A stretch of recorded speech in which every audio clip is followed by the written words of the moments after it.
Sup Shredders, my name is Logan aka Spiderhands and welcome to an SP Patrons video today that I'm making for Dinnerhe as part of their custom monthly music review. And if we switch over to here, we have ourselves a track on the screen here. We'll get rid of that there so it's a bit bigger. You got the art up here. This is a song from an act named RAYE titled "Where Is My Husband?" exclamation point. We're going to listen through this track from start till finish and we're going to hear what we think. Let's do it, let's go.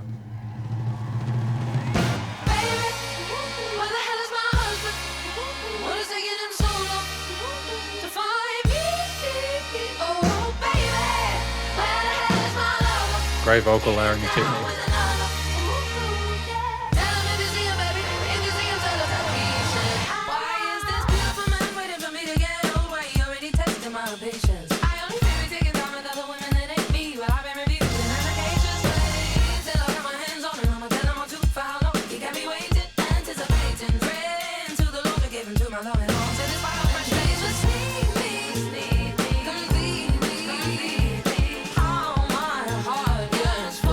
Great addition to the syncopated bass here.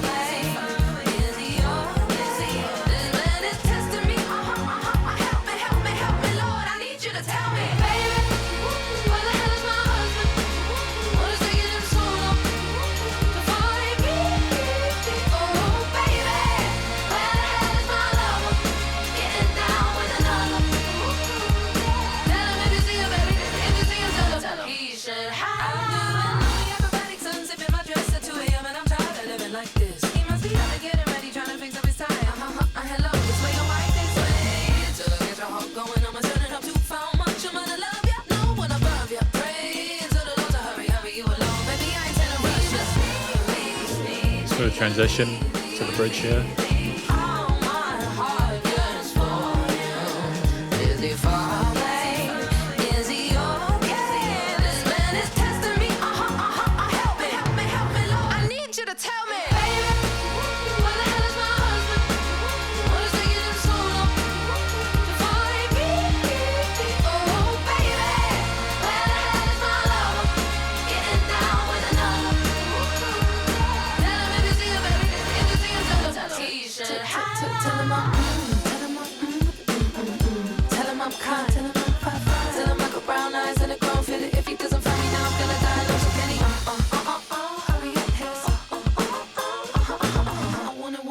So charismatic with vocals.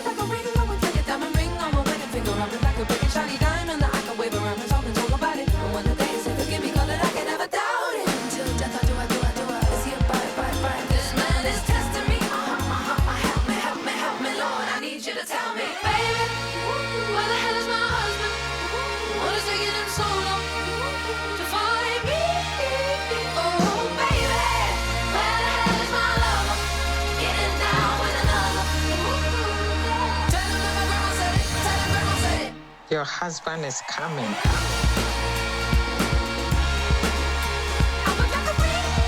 Nice inclusion of the grandmother.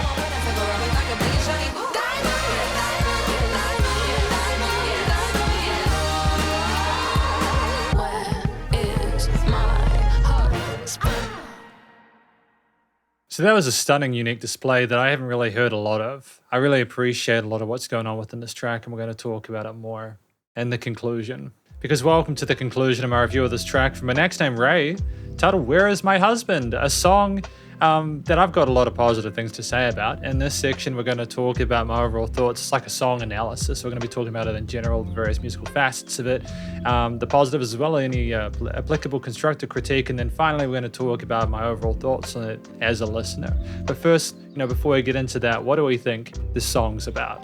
I think this song is about a lady who is just simply sick of having to deal with the people who are just not compatible, and they just really want to find that husband that they want to marry, that they want them to love them, like they want all the things a person could possibly want from their partner. And there's a sense of both romanticism and desperation from it. I think that the desperation is playful in a sense, but it also You know, there's like a frantic nature to the vocals that kind of insinuates that they are really starting to get kind of a little bit ticked off about it. You know, we talk about taking applications and everything like that, and it kind of seems to me that this is someone who's simply just gone through enough to want to sort of be able to settle down with someone, and they're just frustrated because they can't find the person they're looking for, and they think that perfect man is out there, and they're just waiting and praying for God to bring him there a little bit quicker. So I think part of what makes this song so incredibly effective and endearing is the vocal performance from RAYE. I just believe they're so fun to listen to. They're very comfortable in their head and chest voice. As a vocalist, they're sensational. There's this kind of mixture of varying vocal styles there. I like the big show kind of aesthetic with the instruments involved, but like you've got this fantastic vibrato and legato technique, a wide range of different rhythmic phrasings of lines.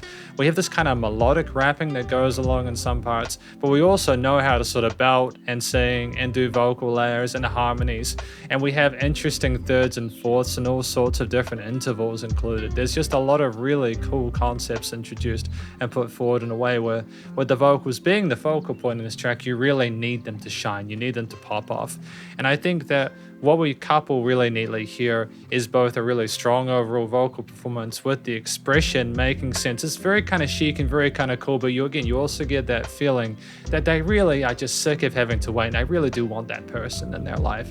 So ultimately, extremely satisfying effort in that regard. In terms of the structure of this piece, it's within that sort of 2 to 4 minute sweet spot, where if it's less than 2 minutes, you know, there's a lot of cool songs under 2 minutes, but what I mean is you might be missing some context to sort of really kind of get the most of the crux of the piece. And if it's over 4 minutes, you run the risk of maybe having a bit too much of a certain idea, especially if you repeat sections throughout a track, and you need to sort of add extra bits and pieces to sort of spice it up in order to keep it special. And so I think that this being just the ideal length for a single, it makes sense that this is so effective. You have these verses, bridges, and choruses, which are incredibly easy to follow along to.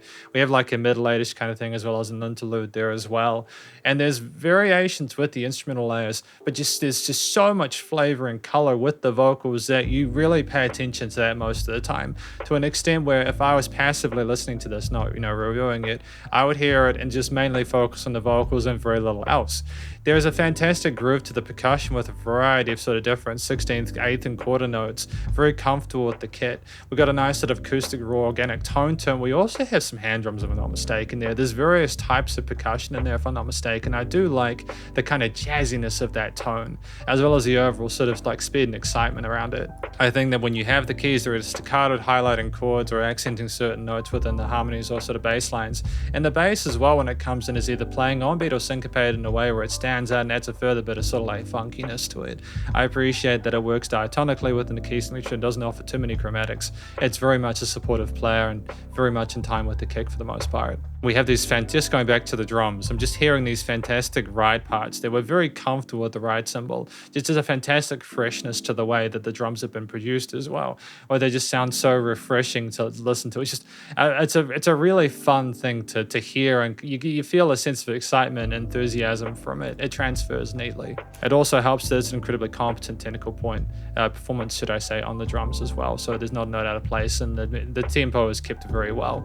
I think the brass that you have as well has a wonderful glow in the mid to upper range, which supports a lot of the vocal harmonies and kind of adds a sort of big band aesthetic to it. Like, this is a massive show that we're calling out, putting on a big display, a parade of our emotions and our need to do this.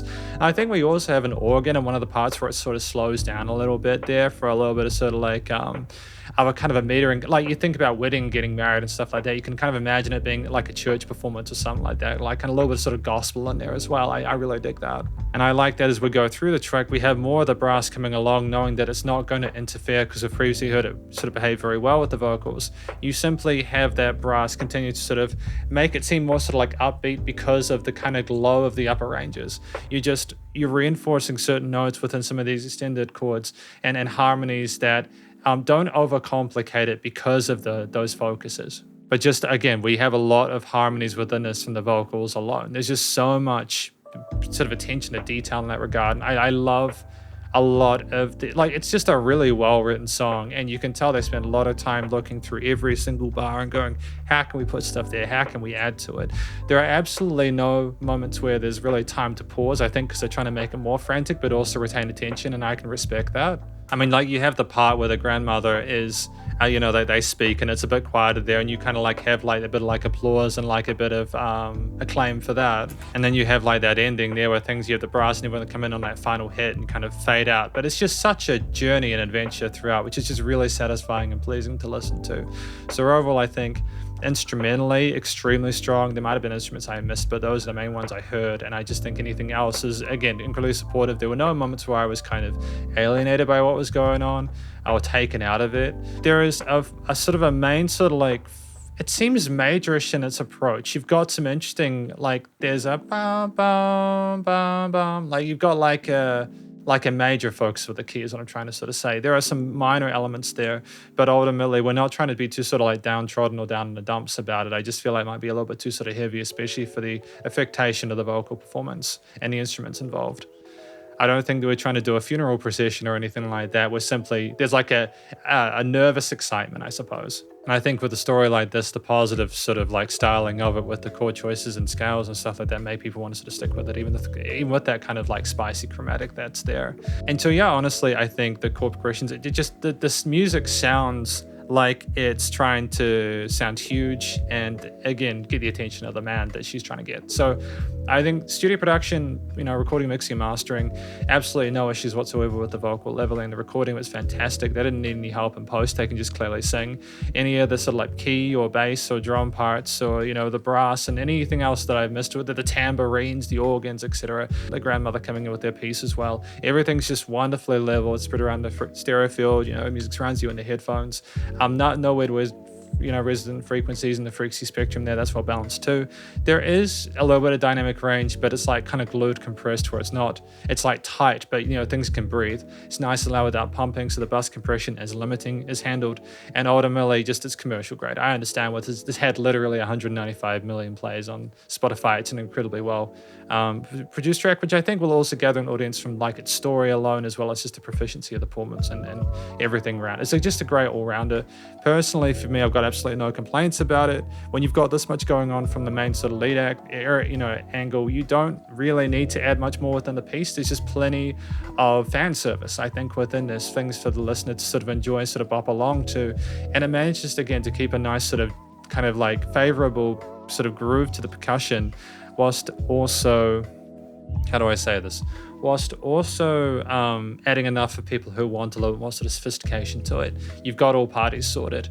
I think people will get the point from listening to it. From a general listener's perspective, I think that this is probably the best way you could have spoken about a subject like this. I think that a lot of songs, when they talk about not having someone they love in their life, they're typically minor oriented, but it's just nice to have a different angle for it with the major landing with the major key. And I wish them the best with finding their husband, because thank you for watching my review of this track from an ex named RAYE, titled Where Is My Husband? Hopefully you enjoyed it. If you did, please go show us some love via their various social medias and a Spotify page, and stay cool and stay safe, and please remember to support your local musicians and artists at this point in time, as they need the help more than ever with the crazy stuff going on in the world. And I'll catch you in the next SB Patrons video. Spiderhands out.